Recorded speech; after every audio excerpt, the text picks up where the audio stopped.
name's Claire Surgener, and I'm a veterinary nurse with a certificate in animal behaviour. And I just thought I would talk to you about the issues that you might have with your animal's behaviour during the firework season.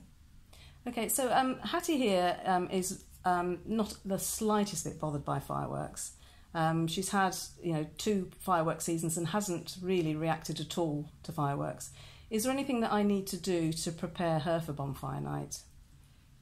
Not in particular.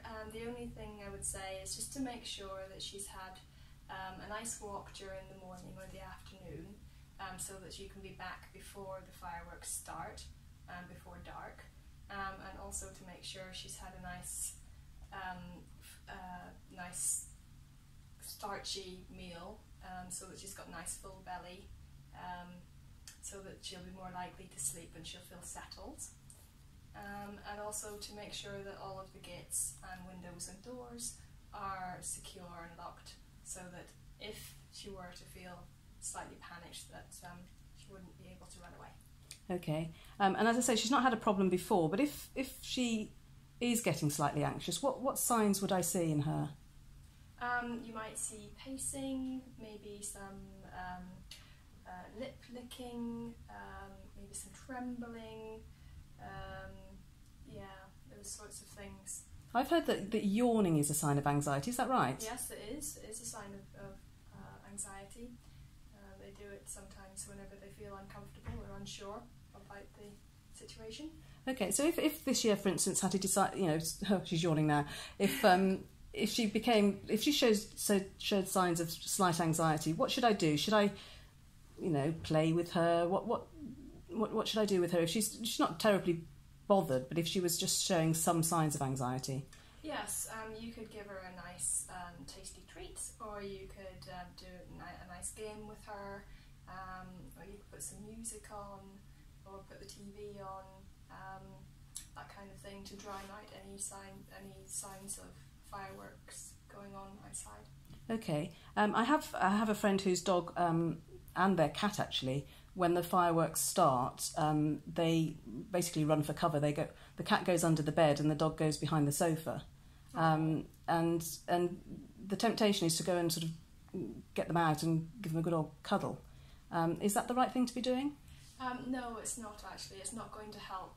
If your cat is under the bed or your dog's behind the sofa, then you're probably best just to leave them there, and that they are that's where they've chosen to go. So they haven't leapt onto your lap for cuddles. They've chosen to go under the bed or behind the sofa. So just let them do what they want to do, because that's what they feel safe doing. Okay. And so I've heard about den building. Or refuge building. I don't really understand what that is. What's that? That's a really good idea to do a couple of weeks before the fireworks season starts, so that your pet can get familiar with the new den or hidey hole that it might like to go and use whenever the fireworks are in progress. So you could use the pet's own bedding, and maybe put a blanket over the top, and close the curtains and put a radio on, to try and make the dog feel more secure and make it feel like there's somewhere it can go where it will feel safe.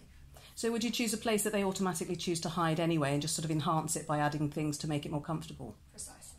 Okay. So I also have a friend that has a dog that is absolutely petrified of fireworks. She salivates and pants and paces, can't settle at all, and it's really quite distressing to see.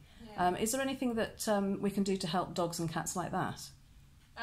Well, if the den building isn't going to help that kind of dog very much, probably, so you should probably seek further help in maybe getting some medication by making an appointment with the vets to get some prescription medication, which will hopefully help with your dog's anxiety and stress. Okay.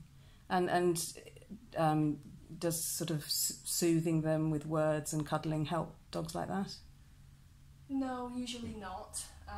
But if you are sort of more brisk and jolly in your demeanour, then that can help the dog feel like maybe there isn't anything to worry about. if you're a bit more dismissive of their behaviour. Okay. And I've heard there's some things that you can plug in, some pheromone diffusers that you can plug in. They look a little bit like an air freshener, don't they? You can plug them in and they've got some pheromones in. Would those be of help over the fireworks season? Yes, they certainly would. It would be good to give them a try. And they can be very effective with the dogs that are mildly affected by the fireworks. And do you use the same one for cats? Is there a different one for cats? There's a featherway for cats, and there's a DAP adaptol for dogs. Okay, and they would need to be plugged in how long before fireworks? 2 weeks before the fireworks. Okay, so they should be running before the fireworks season starts. Yes. Okay, so den building 2 weeks before, and adaptil or featherways 2 weeks before. Yeah. Okay. So that's great. I think that's some good tips for those of us that have animals that are concerned about the fireworks. Also, some of these strategies work for other anxiety issues, don't they? For maybe Christmas when there's lots of people around and that sort of thing, and thunder and absolutely and gunshot. Yes. Okay. You can also get some more information from www.eastcottvets.co.uk/library, where you can find lots more information. Including a big handout on all of the information discussed today about fireworks season and preparing for it. I'd like to say goodbye now, and hope that you have a very non-eventful fireworks season. Thank you.